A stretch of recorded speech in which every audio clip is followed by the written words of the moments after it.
Hi, Cora. Hi, Joe. How are you? Great. How are you? Good, good.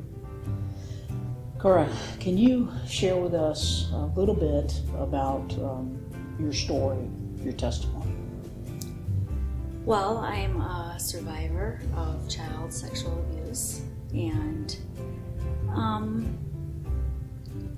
my story is that I was abused by my stepbrother, and I was thrown into a blended family, and he was the eldest, and just kind of thought that at the time he could do what he wanted. Our mother was very bitter, very distant, and dismissed a lot of the things we said and did.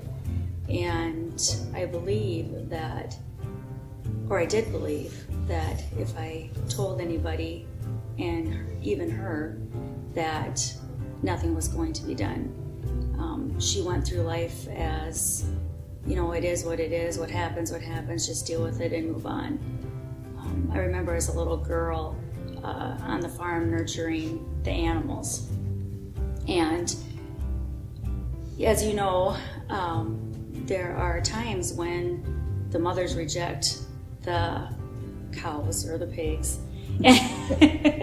So then it's responsibility of the farmer and hired hand or whoever to give nutrients to that cow or calf or pig. And I always found comfort in that. I always loved being around for the births. And I remember the time had come to wean the calves, and I hated that. Because if anybody knows that being on a farm, obviously that weaning process can go on probably 3 nights, and you hear crying for their moms. And I was always so attentive to that. And I remember asking my mom, why is that happening? Why do you do that? And she said, it's just farming. It is what it is. You're being dramatic and you're being oversensitive. And I just remember knowing at that time that I was going to be a compassionate person with empathy and most of all, nurture. And those are the gifts that I believe God has given me. And from that point, I realized that what was going on in the home, that I was never going to be believed. So I would just move forward, and I would never allow that to happen to anybody that I loved. And I also learned that God gave me the strength.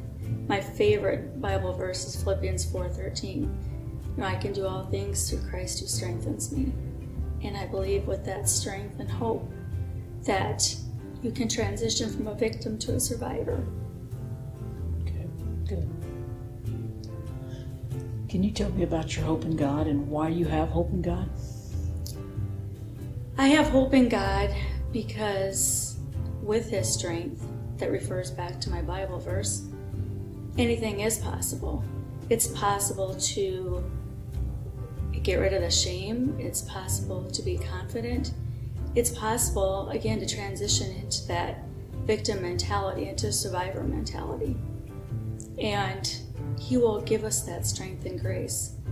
And that is sufficient for me and everyone that has been victimized. Okay. You're a survivor of childhood sexual abuse? Correct. And you've got a brother that's a minister, yes? Yes. Yeah. I've listened to him, and I've listened to you. And how has God worked in and through the two of you to help you to survive?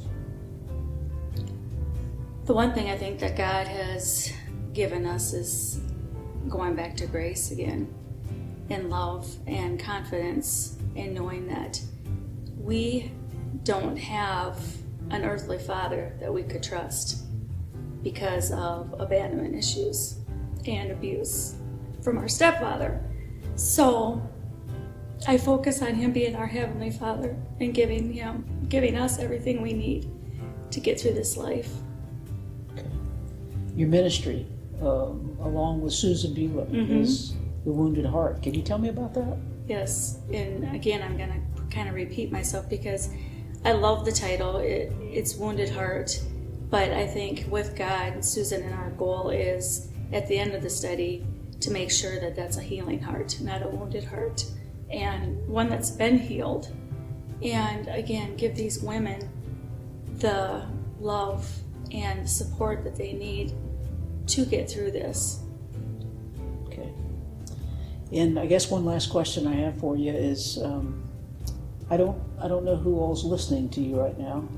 There could be a number of people. It could be women and men and children. What message do you have for them?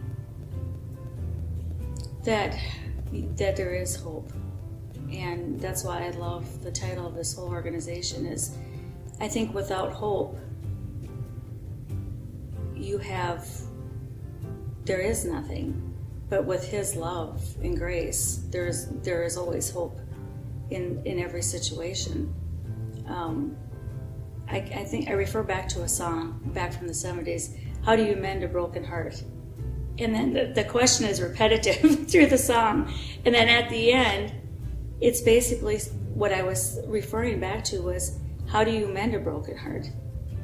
How do you stop the rain from falling down? You know, how no one clued us in on how much sorrow there could be on earth. But with God, all things are possible. Everything that He provides for us, it's sometimes unexplainable, and sometimes there is no terminology of the love that we can feel, and how it feels that we can have the confidence knowing that He's by our side and He's all we need, and we can cuddle up in His arms and just bask in the glory of what He provides for us.